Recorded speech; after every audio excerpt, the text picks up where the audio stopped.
What's up, court reporters, and welcome back to my channel. We need to talk about that upsetting finale episode of Love is Blind season 7. Like, honestly, this has been just disturbing to witness, particularly the story going on between Ashley and Tyler. The two of them fell in love in the pods at sight and scene, got engaged, and walked down the aisle together. And spoiler alert, Tyler and Ashley are now married, but they're married based upon a series of lies and omissions. First of all, Tyler neglected to mention the fact that he was a father of 3 children. Then when the information came out and Ashley questioned him about it, he claimed to have no involvement with the children and that they were simply the result of some sort of a sperm donation to a lesbian couple. And we now know that that is not at all the case. We have to unpack the legal implications of all of this. And who better to call on than allegedly Stephanie, one of our friends here to the channel, and a legal expert and lawyer here on YouTube. Stephanie, what are you thinking right now about all that has gone down? It's insane, isn't it? Deep breaths, Grace. Deep breaths.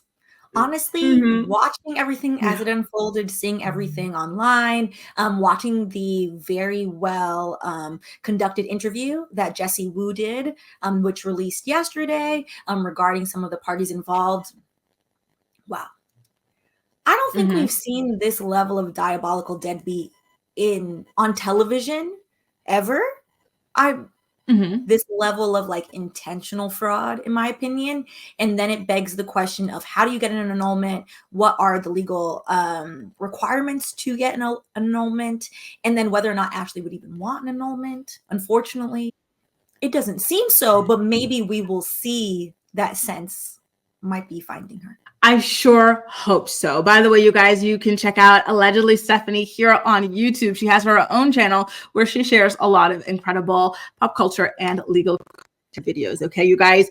So when we talk about Ashley potentially suing people, first of all, in your opinion, who is at fault here and what can potentially be sued for?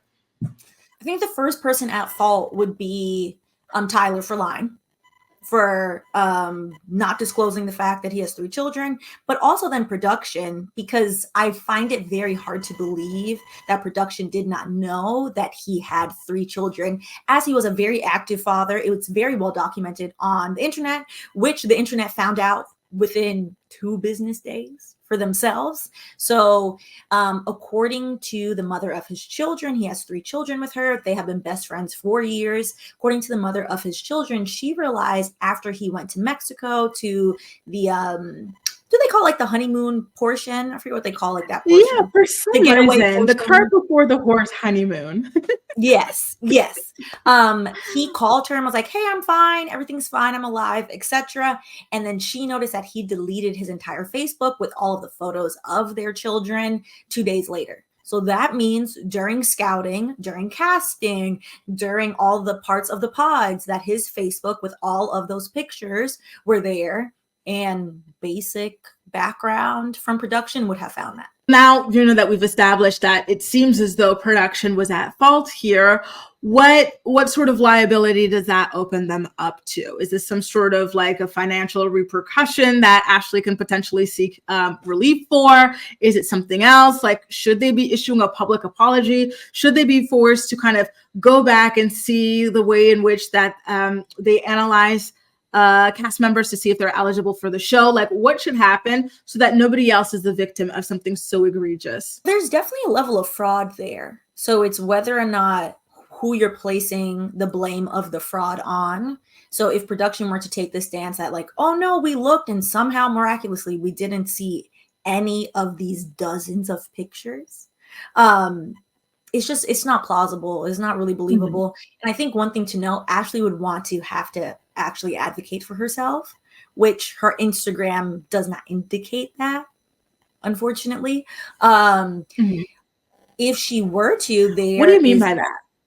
She'd have to want to actually want a divorce, want an annulment, want to sue, instead of wanting what she quote unquote called her reward. So when it comes to her Instagram, sometimes the cast members are kind of contractually obligated, if they're engaged or whatever, to make it seem as though they did get married and whatnot. Do you think that it could be a case of that? Or do you really believe that she really was so desperate to be married that she doesn't care that she married that? I hope it's the first thing. I hope for her sake it's the first. As we can see, not all of them follow their contract, because as you can see, Tim refused to play along. And Tim was like, I'm not posting anything. That is a whole different can of worms. So hopefully it is the first part and not the latter. However, I do think her reaction once they got their phones back does not align with, I think, what some people wanted her reaction to be, which would be then to do a little digging of this person like you love, like, which is normal. It's normal to look up somebody that you've fall in love with. It's like, okay, let me just make sure, So I don't know. I guess we're all going to know in 7 days. The reunion, you guys, is going to drop on October 31st. So stay tuned to see exactly what it is that happens between Ashley and Tyler at that point. Now, when we talk about contracts, I want to bring up the fact that Love is Blind has been sued repeatedly by cast members over the years with a lot of very insane allegations, such as starvation, being pushed to drink, obnoxious amounts or even dangerous amounts of alcohol, being forced to see through relationships and engagements and stuff like that were toxic with potentially dangerous people. How do you feel as though, in your opinion, because you were a corporate lawyer, I know you worked in the music industry, you've worked in technology. I don't know if you've worked in television as well, but, what do you think is going on behind the scenes? Are they bracing themselves for more lawsuits? Could Ashley be a very good candidate for a lawsuit here? I think what's sad about where reality TV has come to now, it seems almost like a cost of doing business is the lawsuits. Because most of these lawsuits, actually all of these lawsuits so far, they're settling, and they settle for undisclosed amounts. And I would go so far as to guess they're probably not large amounts that they're settling for. Because if they were settling for a large amount, that would then push them to change their behavior. And they're not changing their behavior. They're still casting foolishness because they know the ratings will be high at the expense of other people. And they don't seem to care about that. She would have a great claim for fraud. Because one of the things that if she were to sue, if you are married to somebody and you commingle your funds with a married person that owes child support, you can have your funds as the married spouse that has the money. You can have your funds garnished because of your spouse who owes child support. If you commingle your funds, the likelihood that her funds are commingled with him is high, unfortunately, according to, the internet. The internet knows everything, according to the internet, which got into his money business. And numerous allegations have been made that unfortunately his money is funny, which he owes, according to the mother of his 3 children, back child support of now at least 1 year since he's seen his children, if not a longer time. It just keeps going from bad to worse. At this point, with finances on the line here, would Ashley be well within reason to seek an annulment? I know that the original show that inspired Love is Blind is Married at First Sight, and the contestants are not generally allowed to seek annulments. They have to seek divorces if their marriages do not work out. But there was an exception when there was a couple, Mika and Michael. Michael was a pathological liar. The two of them decided to go ahead and get an annulment, and it's the first and only annulment in Married at First Sight history. Could we potentially be seeing the first and only annulment in Love is Blind history here? If she wanted to, I think she would have grounds for fraud. So essentially, with an annulment, you have to have extreme circumstances, particularly in DC. For an annulment, they automatically, if the person is underage, you can get an annulment. If one of the parties is underage, if there is family relation, you realize you can get an annulment. And then under very small circumstances, if there's fraud. In the case of Married at First Sight and that annulment, it was interesting because the judge ruled that, yes, I'm going to give you the annulment. However, Michael, in his filing for the annulment, he stated that production had defrauded him. He didn't know what was going on. Even he was a pathological liar, to your point. he didn't understand, etc. And then essentially he claimed that Mika, that was her name, that she defrauded him, to which she pushed back and she was like, listen, I want to divorce you because you're a liar. If anyone has been defrauded, it's me. I've been defrauded of my time. I've been defrauded of all these things, etc. To which the judge stated like, I don't know if either of you has been defrauded by production, but you know what? These are extreme circumstances. I will grant the annulment. Usually DC is pretty strict about annulments. However, hiding the fact that you have fathered 3 children and you are actively disowning your 3 children on international television is a high level of fraud. So I do think that if she wanted to, she could get an annulment. Now let's talk about Tyler denying those children live on television. What I really don't even have the words. I don't even know how to ask this question because I never in a million years thought I would ever witness this on a show, especially on a show like Love is Blind. Like, what are the legal implications of that? If his baby mama, who he owes child support to, were to seek full or sole custody, would this potentially help her get that? She doesn't even need to seek full or sole custody to get the child support. He owes back child support at this point. Also, I think it's extremely sad for the kids. They have their only dad that they know that has been in their life. I believe their son is 7 years old. So like old enough to know like, hey, where's my parent? Like, what's wrong? Like you're causing irreversible damage to children for no reason because you have decided you want to make yourself a villain. It's just low behavior. So like past the child support, what I'm assuming that she wants is visitation, him to actually be a parent, because like that's a lot for kids to be like, oh yeah, my dad loved me. Then all of a sudden went on TV and was like, never seen them, never heard of them. They don't even know what I look like, and just told all these like very blatant, very easily searchable lies. Yeah. I agree. This is just plain evil, the behavior that he's exhibited on the show. And I really hope he's ashamed of himself. Another question I have for you, this is not a legal question, but in watching the finale episode go down, then prepare for the wedding and everything, you see his best friend speak so highly about him. You see him and his mother cry together. In fact, something that is so ironic is they cry about his father being a deadbeat. At the beginning of the season, what does he say? His mother is Serbian. She fell in love with a black man, had him, a biracial child, and her family disowned her, and his dad was a deadbeat. He bounced. And so Tyler cries about that. Meanwhile, his own kids are not at the wedding because he's not acknowledging them. Like, it's just so insane. So my question is, do you think that these people knew that he had lied to Ashley about this? Like, how much do the family members or friends, what do they potentially know about this? I'm flabbergasted, to be honest. And correct me if I'm wrong, I don't think before the wedding Ashley ever meets any of his friends or family. Good question. I don't believe so. I don't believe so. And so I think that's because he probably lied to them and was like, yeah, he met the kids. He met the mother of his children in her Instagram, repeatedly refers to him as like my best friend. As she is like clearly visibly upset. She also, according to her ex-wife, has done also awful things as well, unfortunately, to the ex-wife. There's like a level of like still trying to be kind to Tyler while also being like, how dare you deny our children? Like, what's wrong with you? Like, embrace seriousness. I wouldn't be surprised if he told his friends and family, oh, she's upset that I'm getting married. That's why she doesn't want to bring the kids, and then spun it like that and was like, let's just not talk about it.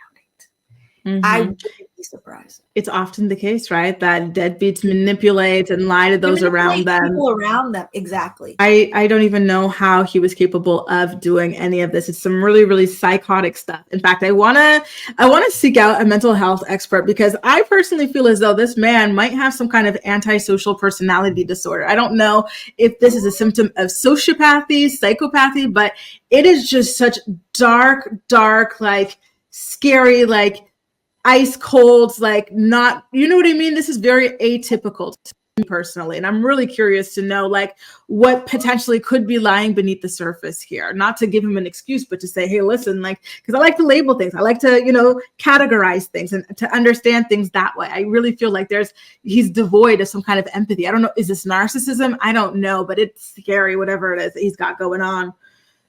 I think some people are just the villain in their own story and everyone else's. They just want to do the wrong thing because they feel like it. They change their mind.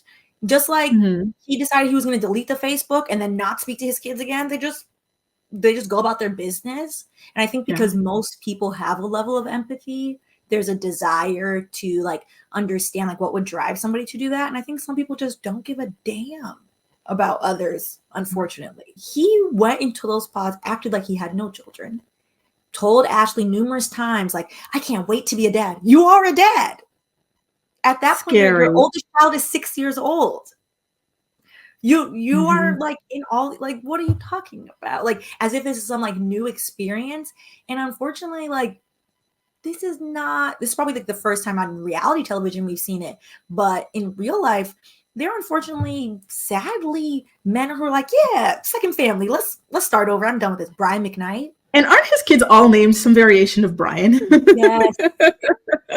Yes. Yeah.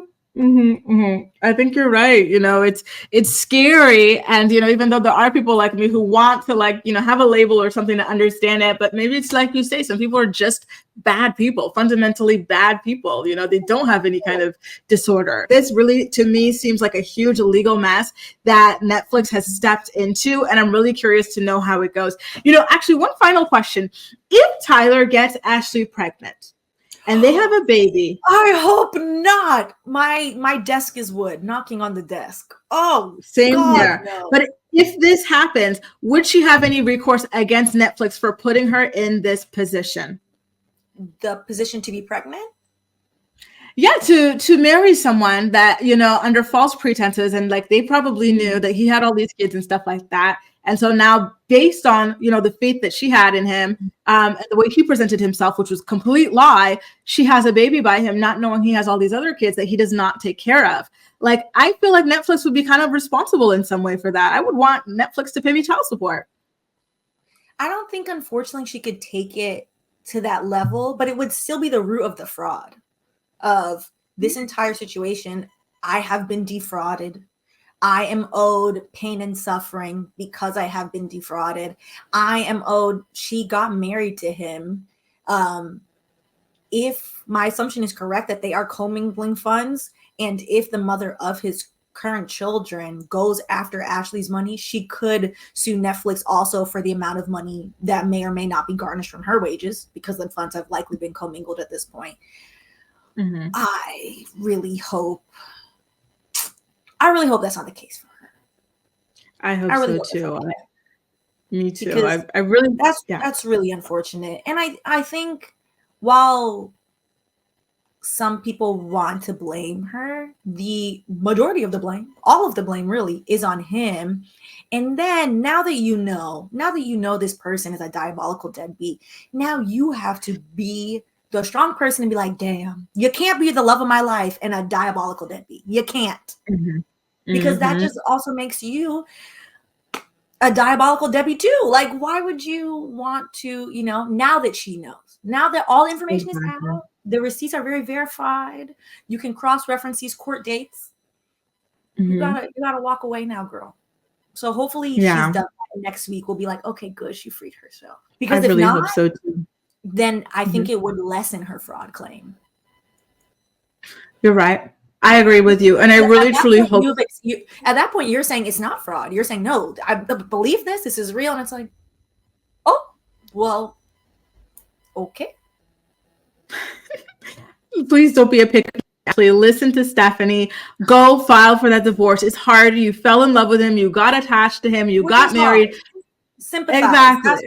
I agree. It's been a year at this point, you guys. So, like, you know, it does take time for these sorts of things to happen. She was truly real life in love with this man. This man prayed with her from the very beginning. They decided to be abstinent together leading up until the marriage. I think they only got intimate like in the last moments just before the wedding. They prayed together on the wedding day. Like, she was convinced that this was a completely different person. So it's easy for us with all the information that we have and no emotional attachment to. Exactly. We're seeing it when it's packaged. So living through it, obviously, like, that's traumatizing. Absolutely. Absolutely. You guys, this was Stephanie of Allegedly Stephanie here to join us and provide legal commentary on the finale episode of Love is Blind. Stephanie, tell everybody what you've got coming up on your channel and where they can find you. Yes, you can find me at Allegedly Stephanie. I've rebranded from Wine and Chill. So I'm sure you're like, where's the wine? I've just been drinking less. So I figured we would make it legal and cheeky. So you can find me at Allegedly Stephanie. And I will be doing legal breakdowns still, pop culture commentary, and all of that. Perfect. Thank you, Stephanie. You guys, I've got the link to her channel in the description box of my video. Make sure to pop on over and subscribe, show her channel some love and support. Okay, you guys, let us know how you feel about this legal mess facing Ashley, Tyler, and Netflix in the comment section of this video. And as usual, we'll chat. That's all for now. Thank you so much for watching, and I'll see you next time. Bye, guys.